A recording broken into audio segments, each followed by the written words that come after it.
Kalalabas lang guys ng spoilers para sa One Piece Chapter 1191 at dito mas lumakas pa itong si Imu.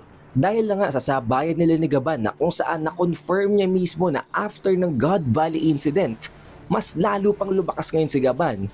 Kinakailangan niyang gumamit ng mas superior, mas malakas na form habang tinutubuan siya ng napakaraming mga sungay. Lumalaki ang kanyang katawan at ang kanyang mga braso ay nagiging full-on black. Dito din guys magpapakitang gilas itong si Hyrodin sa pinakapagkakataon na kung saan papatayin na nitong si Imu, si Luffy at si Gaban gamit ang bagong form na ito, ililigtas niyang dalawa. At matapos yon dadating na din si Loki, ang tatlong ito ni Luffy, ni Loki at nitong si Hyrodin ay magke-create ng isang combination attack na tinatawag na Gokkoku Sovereignty para atakihin itong si Imu. And also guys, nakapag-recover na dito si Luffy dahil may nakatago daw pala itong pagkain. Ang lahat ng yan at marami pang iba, tatalakay natin dito sa ating full chapter spoiler para sa One Piece Chapter 1191. Kaya naman, huwag nyo kalimutang mag-like, mag-subscribe at ring nyo ng bell button. Pero wag na nating patagalin pa, let's go! Title ng chapter na ito guys, There is Still Loki, na para bang gustong sabihin dito na hindi pa siya tapos, may ibubuga pa talaga siya. Color spread page, makikita daw natin dito ang Straw Hat crew na nasa loob ng isang Afro party. Pinakaunang context naman ng chapter guys, nagsasalita si Bibelo. Ang nakita natin na librarian na isang owl, na isang bird na nasa loob ng library ng Elbaf, confirmed sa chapter spoiler na ito na nakakapagsalita siya.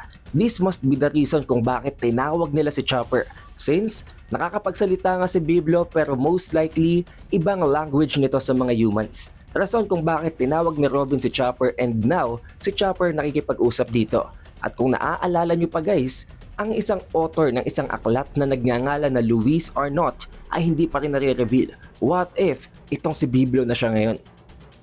Sumunod na context naman ng chapter spoiler na ito guys, mafe-feature din daw sa chapter na ito ang laban sa gitna ni Zoro at nitong si Saint Summers, na actually kung natatandaan nyo pa guys sa nagdaan ng mga chapter, dehado dito itong si Zoro. Ginamit niya ng atake na ginamit niya noon kay King para talunin nito, pero pagdating dito kay Summers, ineffective yun. Para bang ninalify lang ni Summers ang ataking yun, habang si Zoro pa ang pinapatalsik. So most likely sa chapter na ito, wala pang binanggit na ma-overwhelm ni Zoro itong si Summers. Especially since gamit-gamit nga ngayon ni Summers ang isa sa mga legendary sword na ang Gram. And then dito na nga guys na confirm na after nga makipagsabayan ni Imu dito kay Gaban, nag-transform ito. Mas lumaki pa ito in size at may tumubo pa na 4 na sungay sa kanyang ulo. So kung before nakita na natin na may sungay na siyang dati, nadagdagan pa yun ng 4 pa. Habang lumalaki ang kanyang size at ang kanyang mga braso ay nagiging full-on black, na para bang literally, itim na talaga ito. Siguro katulad ng nakita natin before nang gayahin niyang atake ni Luffy na nabebend ng kanyang arms, na nababalot ito ng black flames, na kino-coat niya ito ng omen. And while transforming, may sinasabi itong si Imu kay Gaban, na noon pa daw sa God Valley, kung alam lang niya na ang taong ito, itong si Gaban nung medyo bata-bata pa, na may potensyal na maging ganito kalakas, sana daw noon pa lang pinatay niya na ito. Sana isinabay niya na ito sa pag-eliminate kay Rox. Now there you go, confirmation nito guys, mas lumakas pa si Gaban ngayon kumpara before. As if, oo tumanda siya, nalimitahan ng pagkilos ng kanyang katawan, pero ngayon, mas naging overpowered pa siya lalo. Binabate din dito nitong si Imu si Gaban, pinipraise niya ito, pinupuri niya ito na after daw ng sabayan na yon, nakasurvive si Gaban, nakatakas siya ng napuputulan lang ng braso. Dahil para dito kay Imu dapat namatay na si Gaban sa sabayan na yon. Response naman itong si Gaban, oo alam niya yon, pero ngayon hindi niya na pwede pang i-upload, hindi niya na pwedeng palakpakan pa si Imu after nitong ma-evade ang kanyang atake. And take note, ayon dito sa chapter spoiler, na evade nitong si Imu ang slashes nitong si Gaban. So siguro nakita natin na dugo sa previous chapter, galos lang siguro talaga. Dahil ayon dito na iwasan nga ni Imu ang kanyang 8,000 slashes Grimtron. Kaya naman dito guys, sinabihan na nitong si Gaban si Luffy. Isama niya na ang lahat ng kanyang crew, ang mga giants, tumakas na sila. However, knowing Luffy, hindi siya papayag sa ganun. Mas gusto niyang pumalag dito kay Imu, tulungan si Gaban kaysa tumakas at maging isang duwag.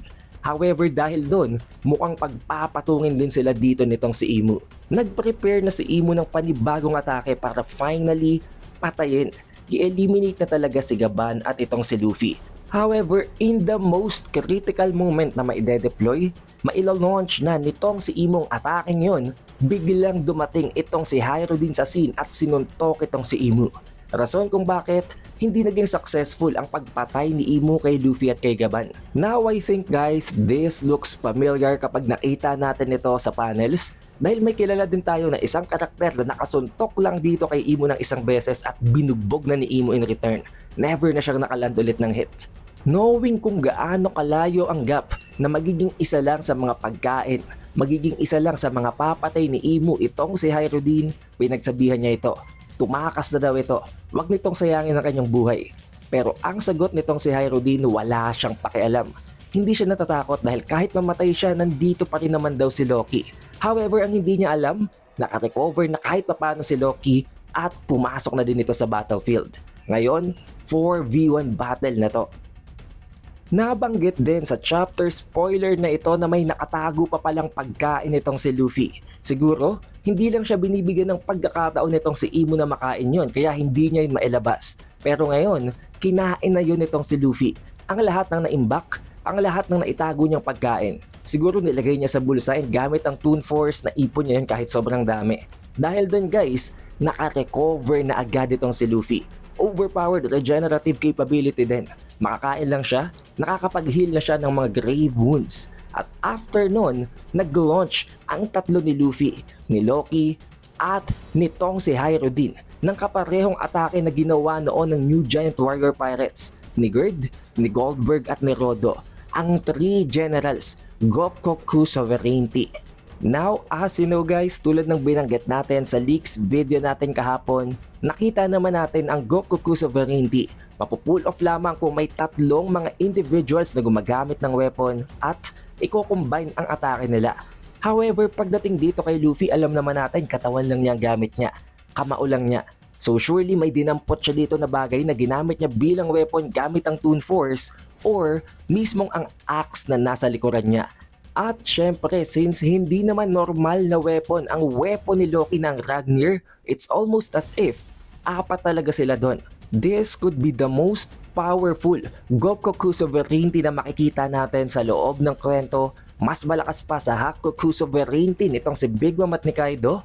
Mas malakas pa sa Hakoku Sovereignty nitong si Dory at si Brogy. Pero ang tanong, tatagos ba to kay Imu?